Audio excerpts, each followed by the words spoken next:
G'day guys and gal. Sometimes you have a bad fucking day. It doesn't matter how good things are or how prepared you are, sometimes you eat a bit of shit. However, I want you to remember this. Whenever you're having a bad day, maybe your car gets scratched, maybe you accidentally use deep heat instead of lube to wank with, or maybe you get decapitated. Just remember, it could always be worse. You could get baited into a trap, watch 95% of your sons die, see your closest brother become a fleshlight for a demon, realize your folly has potentially doomed the galaxy, and then you get decapitated.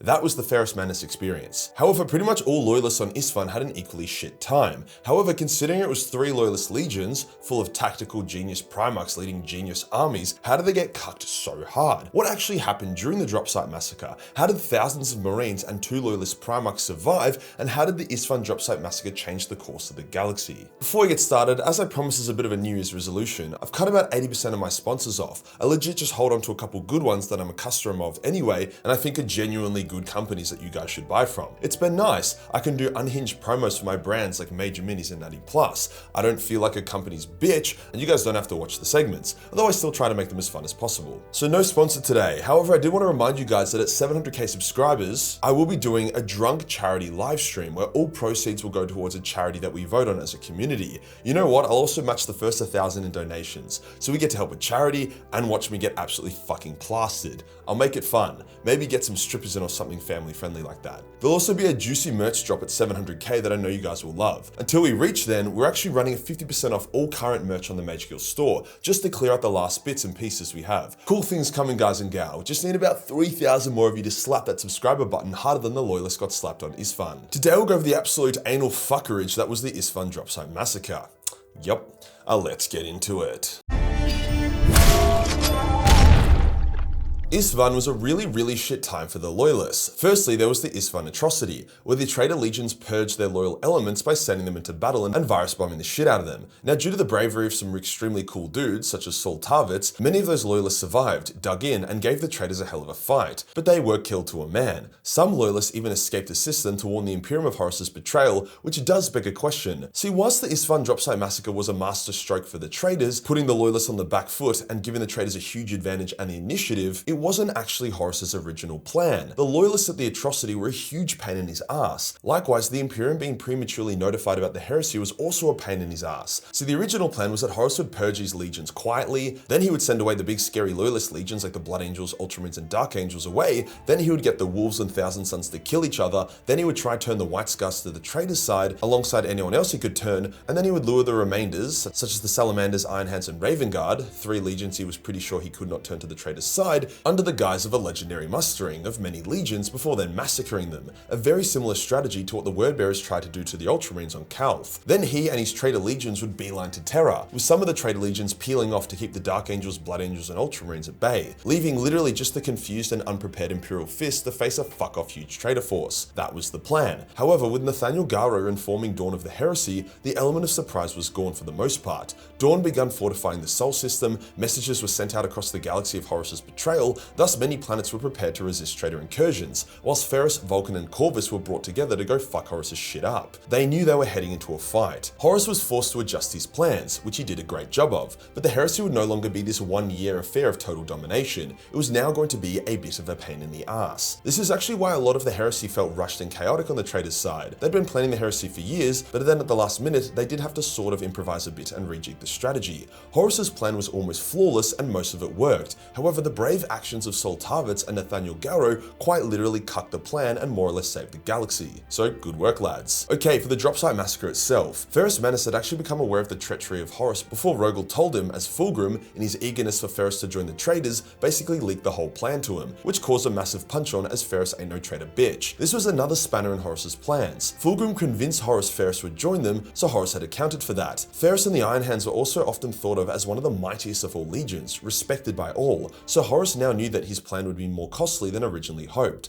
Horus had ensured that the Salamanders, Raven Guard, and Iron Hands were all close enough to the Isstvan system, so they would be the ones sent in. He also ensured that the other traitor legions, who were believed to be loyalists at the time by Rogel, were a little bit further away and would come in as the second wave reinforcements. These guys being the Wordbearers, Iron Warriors, Alpha Legion, and Night Lords. Horus wanted the loyalists to be fully committed before the trap was sprung, turning a 4 weakened traitor legions, due to the recent purging and following battle at the Isstvan atrocity, versus 3 full-strength loyalist loyalist legions into an 8v3. He also knew that if the loyalists landed at the same time as the secret traders, the loyalists would get sus as fuck if their supposed allies hung back, so the timing had to be perfect. Ferrus was chosen as the leader of the loyalist forces, which turned out to be a mistake. His hot-headed attitude ensuring that he would lead his forces into Horus's trap, as Vulcan and Corvus wanted to wait for the other 4 legions to arrive first, which would have complicated things, likely forcing the traders into an early naval battle, which would have guaranteed many more loyalists would have escaped, or at the very least stopped the loyalists from charging into the Urgal Depression, which was the fattest kill zone since Gallipoli.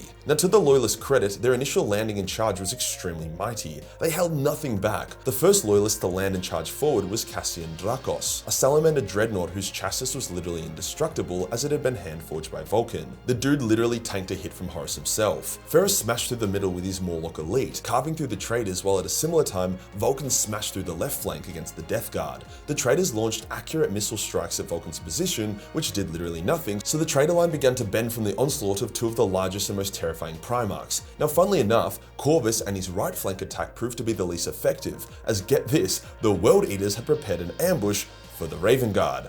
Like, what? Expect the unexpected, I suppose. Other traitor abominations and trap cards began to be sprung, such as the Noise Marines who took the Loyalists off guard. However, the Loyalists also had their own juicy toys. The Saturnine Terminators were deployed by the Salamanders, which continued to break through the traitor lines with Vulcan at their head. Even the appearance of traitor Titans was unable to stop the Salamanders. It's actually pretty sad seeing what happened to the Loyalists here. These were 3 obscenely strong Loyalist legions. Many just assumed they were weak because of the gangbang they endured, but we'll get more to that in a bit. Now, there was actually a recent novel that came out that detailed more of the Dropsite Massacre, and it's cool because it shows us that the Dropsite Massacre wasn't the traitors playing coy, pretending to fight and lose, baiting the loyalists and then just cleaning them up, no worries. No, the traitors were fighting for their fucking lives. The other 4 traitor legions had not arrived yet, and despite Horus being happy Ferrus had charged these lines off the bat, it was almost too gung-ho, and the traitors would now need to hold the line until they could receive their reinforcements. The loyalists were also mad as fuck, and the traitors felt it. The loyalists had landed their own artillery, blown up the traitors' tanks and artillery, had taken out traitor Titans,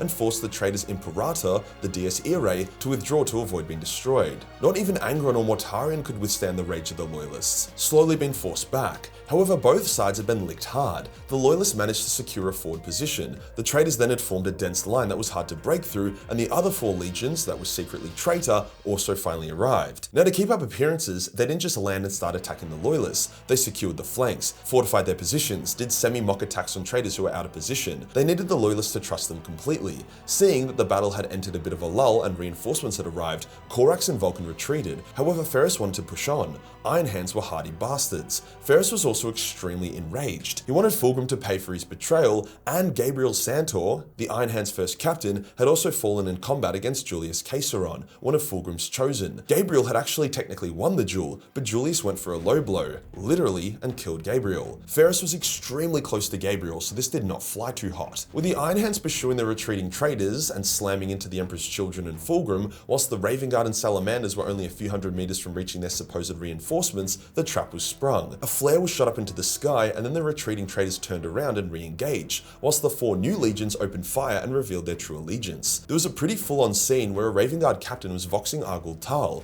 a wordbearer captain, directly asking for aid and telling him it was good to see him. Argul is full of tension and even borderline horror. He does not want to do this. He has flashbacks to his childhood, which is very rare for Space Marines. Then he breathes in, breathes out, and opens fire, the Raven Guard captain being mowed down, Argul hearing his last choking breaths in his vox. Thousands of loyalists begin dying by the minute. At the same time, the naval battle goes horribly for the loyalists. They were hit by near point-blank broadsides and got fucked hard. Alpha Legion operatives on board loyalist ships began sabotage missions. Interestingly enough, a number of loyalist ships were allowed to escape, due to Amigon somewhat being a loyalist. Now, the one thing the traitors didn't quite take into account is if you spring a fucked up trap on the loyalist Primarchs, they're going to get really mad and really good at killing. See, the traitor Primarchs may have held disdain for the loyalist Primarchs, but they didn't hate them, especially Vulcan, Ferrus, and Corvus. But boy, did the loyalists hate the traitors. Vulcan and Corvus spoke briefly during the mayhem. Vulcan wanted to smash through the traitors to reach their dropships, dig in, and then escape.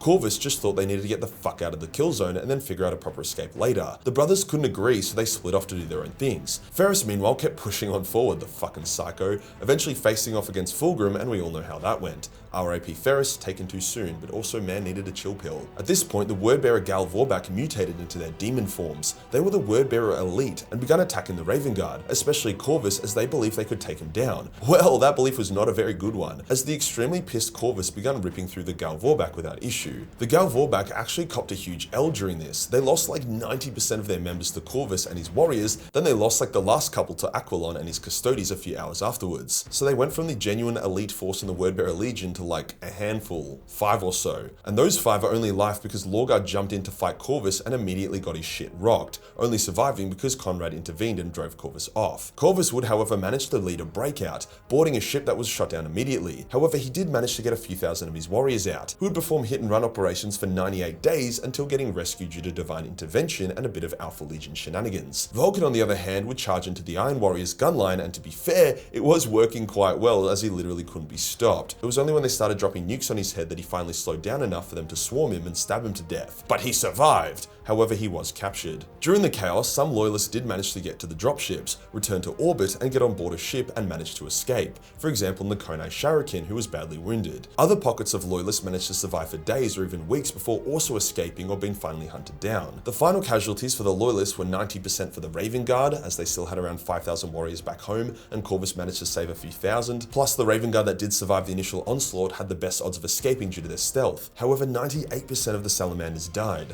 mostly because they followed Vulcan and were wiped out by the nukes and gunline. There was no breakout, and about 80% of Iron Hands died. See, whilst basically all of them who landed on the surface would die, a large chunk of the Iron Hand fleet was late or didn't even arrive in system in time due to the Emperor's Children ambush that occurred when Fulgrim tried to convert Ferris. So that is why the Iron Hands made up the bulk of the Shattered Legions and even appeared to have the strength to reform and pose a threat to the traitors. However, the traitors also did not get off easy. Recent lore actually gave us concrete numbers of losses for the traitors. In the entire Isstvan campaign, which includes the Atrocity as well as the Dropsite Massacre, the traitor legions lost 170,000 Marines, most of which were Sons of Horus, which was very close to what the Loyalists lost, although that number does include the Loyalists from the traitor legions who were purged. So you can see why Isstvan ended up being a huge fucking pain in Horus's ass, and why, although it was a master stroke that put the traitors on the front foot, it was 100% a plan B and not what he originally wanted. The casualties the traitors experienced, as well as the delays, more or less took the war from a guaranteed traitor win to a grueling Pyrrhic Loyalist victory.